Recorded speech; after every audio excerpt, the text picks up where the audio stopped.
आप अंदाजा लगा लीजिए, राहुल गांधी खुद देश के नंबर 1 टेररिस्ट, अगर किसी को मेरे ख्याल से किस पे अनाम होना चाहिए पकड़ने के लिए, या देश का सबसे बड़ा दुश्मन जो जिसको लानना चाहिए एजेंसीज को, वो आज राहुल गांधी।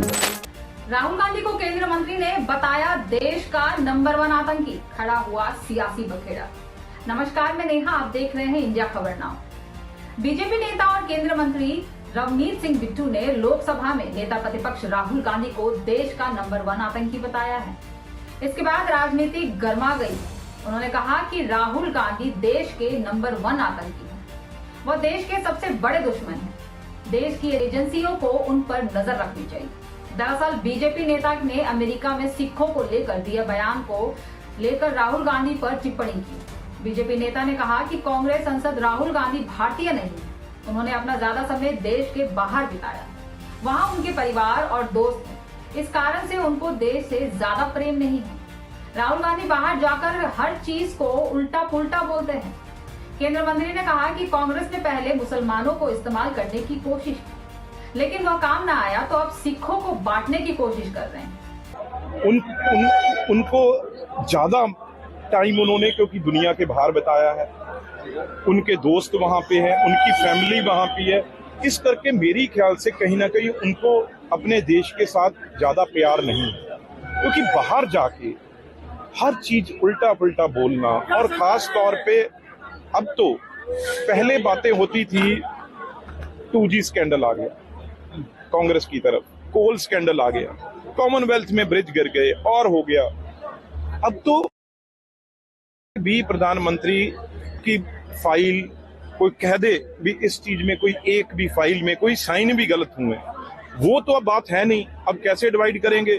कभी ओबीसी की बात कर लो, चाहे कहीं किसी कास्ट की बात कर लो, समझ है नहीं, समझ नहीं है उनको आज तक ये नहीं पता। आज 2004 में हम और इकट्ठे मेंबर पार्लियामेंट 9 में बने, आज तक वो आदमी ये नहीं सीख सका। आज भी वो रिक्शे वाले के पास जाके उसके सीखेंगे भी कैसे? अरे भाई, पॉलिटिकल जीवन में आपको अभी दर्द पता नहीं चला, मजदूर का दर्द क्या है, मोची का दर्द क्या है, एक कारपेंटर का दर्द क्या है, एक मैकेनिक का दर्द क्या है। आज एलओपी होके आप फिर कहीं चले जा रहे हो देखने, आपको जब अभी तक उसका दर्द, उसकी प्रॉब्लम ही नहीं पता। आप आधी से आप ज्यादा उम्र आपकी निकल चुकी है और लीडर ऑफ ऑपरेशन बने हो, अब आप फोटो खिंचवाने के लिए इससे मजाक बनता है भी इस आदमी को, जो हमारी बड़ी नंबर की पॉपुलेशन है, जो देहात में है, जो आम है, वो गरीब है, उसका दर्द ही नहीं पता। ये आज भी 5वीं बार एमपी होके वो अभी भी वो देखते हैं जाके भी क्या रिक्शे वाले का दर्द है। आज तक उन्हें उनका दर्द ही नहीं समझाया, तो इतना जीवन किसमें लगा दिया। और इस बार तो सबसे बुरी बात जो सिखों को बांटने की कोशिश की है, जो कहा है यहाँ पे कितने सिख खड़े हैं, और मैं अभी गुरुद्वारा जा रहा हूँ, मैंने चैलेंज किया ओपन में, स्टेज पे बोल के भी कोई सिख यहाँ पे जो खड़ा है किसी पार्टी से जुड़े नहीं है, कोई सिख यहाँ पे बोल पे भागलपुर में भी मुझे किसी ने बोला भी आप कड़ा नहीं डाल सकते, किसी ने कहा वो पगड़ी नहीं डाल सकते, किसने कहा वो गुरुद्वारे नहीं जा सकते, एक सिख यहाँ पे खड़ा होके कह दे मैं बीजेपी अभी छोड़ दूंगा। इतना मतलब चिंगारी लगाने के लिए पहले मुसलमानों की कोशिश की, उनको यूज करने की, अब नहीं हुआ। अब बिल्कुल बॉर्डर पे सिख है भाई, देश की रक्षा वो करते हैं, उनको साबोटाज करने की कोशिश की है। और जो देश के सबसे बड़े वांटेड हैं, जो राहुल गांधी ने बयान दिया है, वो ही वो पहले देते थे।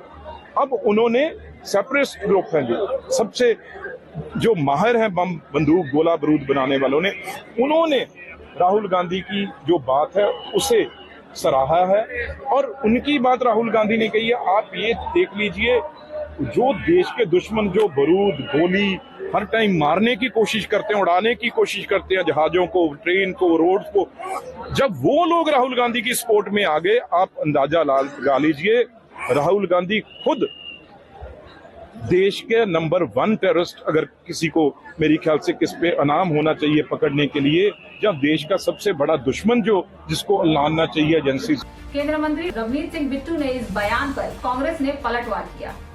कांग्रेस नेता संदीप दीक्षित ने कहा कि ऐसे लोगों को हम सिर्फ दया ही कर सकते हैं।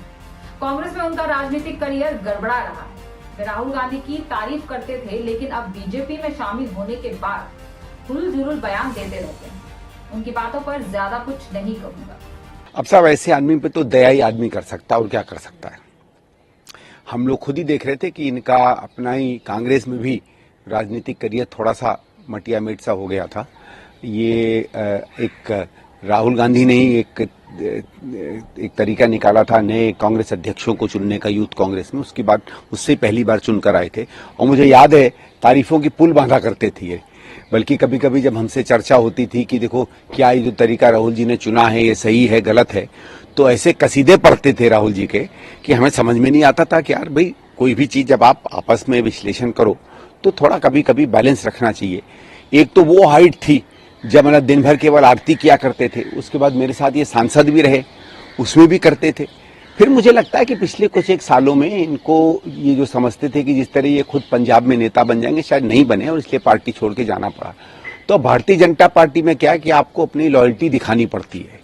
आपने देखा होगा सिंधिया साहब भी इसी तरीके की उलझुल बयान करते रहते थे।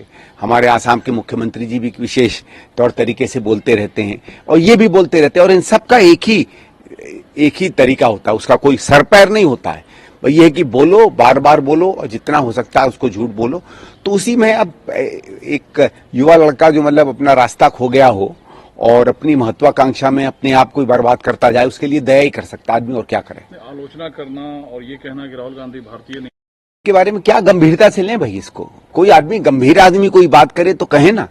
अब जब ऐसी आप उल जलूल बातें करते रहोगे तो मैं तो कह रहा हूं ना कि ऐसे व्यक्ति के लिए दया ही रखनी चाहिए, क्योंकि ऐसे व्यक्तियों का किसी सभ्य समाज में, किसी बुद्धिमान समाज में कोई जगह नहीं है। इस वीडियो में इतना ही। वीडियो अच्छी लगे तो शेयर कर दीजिए। हमारे चैनल इंडिया खबर नाउ को सब्सक्राइब कर दीजिए, और यदि कोई सुझाव देना चाहते हैं तो कमेंट बॉक्स में आपका स्वागत। नमस्कार।